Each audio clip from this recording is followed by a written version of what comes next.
So, back in the day at my school, half the lads in my year used to joke that Lady Gaga had a penis. I don't know if this was a widely spread thing a la Marilyn Manson's ribs, but I couldn't help but think how silly it was in hindsight, and I am wondering what those same people's reactions will be when watching this film. And yes, this is a cold opening. No countdown, just straight into it. Thanks again to Cineworld's Unlimited screenings, I was able to catch an early screening of A Star Is Born.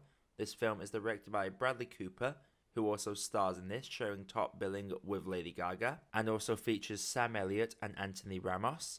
This film is about a rock star, Jackson Maine, who has this stereotypical rock star issues, and as a result of this, after one of his shows goes to a bar where he comes across Ali, played by Gaga, who is performing on stage and is immediately blown away by her voice and decides to buy her a drink. She has been told her whole life she does not have the look of a star, but Jackson believes that as long as you have something to say, you go on stage and you say it.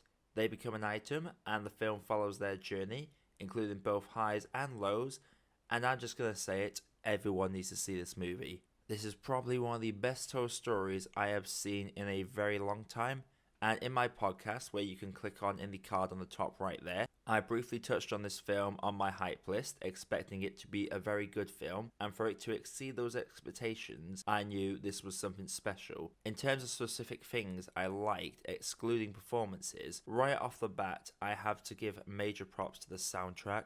These songs are fantastic, and that song you see in the trailer, I fully expect that to be in a lot of people's playlists come release. The sound design as well is really well done, mixing the music, tuning out certain sounds at certain moments reflecting the character's state at that particular time, even straight up cutting out to emphasize certain moments. I was just astounded at how well this film played with its audience. I could feel the film's effect not only on me, but people around me as well, which is rare for me to find these days, as most audiences feel disjointed and not connected, but the way they made this film, I could sense that the whole audience was on the same wavelength. The cinematography as well was stunningly beautiful, with some brilliant framing and expertly cut together by the editor. The concert scenes are just fantastic, and I am so glad they showed this in a screen with the best sound outside of the IMAX screen at my local theatre, as you felt the atmosphere radiating off the screen.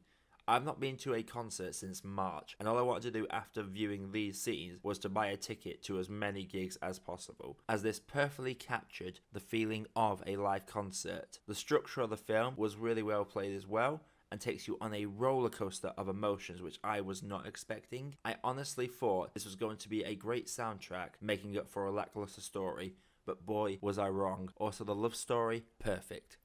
That being said, I do have some minor gripes about this film.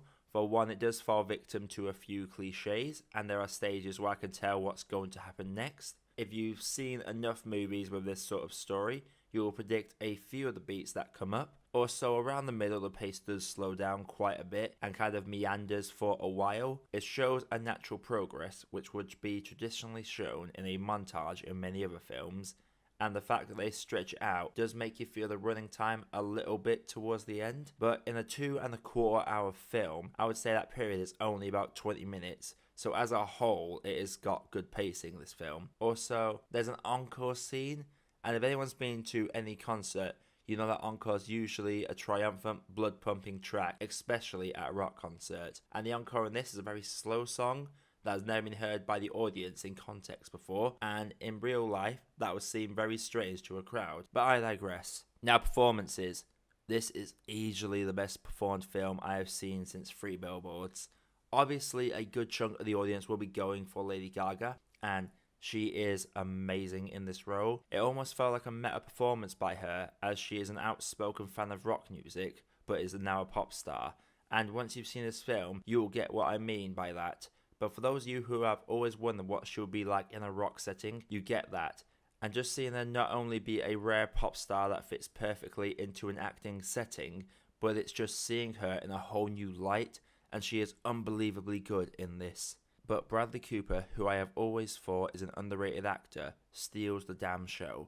This is the performance of a lifetime from him, and if he is not nominated for anything come award season, I will honestly stop watching award shows. I really don't know how to put into words how great he was.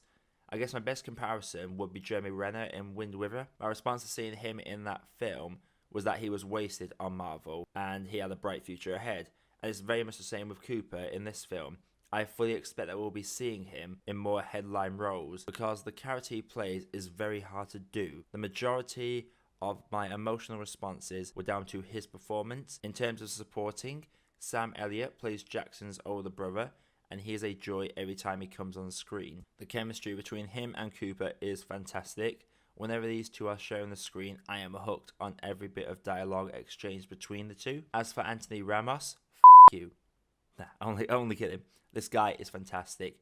I won't say what role he plays, but he is up there with Umbridge and Joffrey as some of my most hated villains. It is very rare these days that we get an antagonist that we can legitimately hate. His performance made it so I loathed every fibre of the character's being. Usually, the villain gets treatment of having some sympathetic edge, or they just try too hard to be hated, but the way Ramos plays it is to perfection. I hate his character.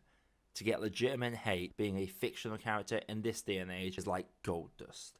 Overall, I will say again, everyone needs to watch this. As a film, this is one of the best this year, with out-of-this-world performances, a brilliant combination of sound design and cinematography, and a fantastic soundtrack. Minor gripes I can live with, because I feel this has the potential to be an instant classic. Now sadly, it is going to get a general release the same time as Venom, so I am hoping it doesn't affect on this film too much. But regardless, A Star Is Born is a great cup of tea. So A Star Is Born, what did you all think? Let's discuss that in the comments below.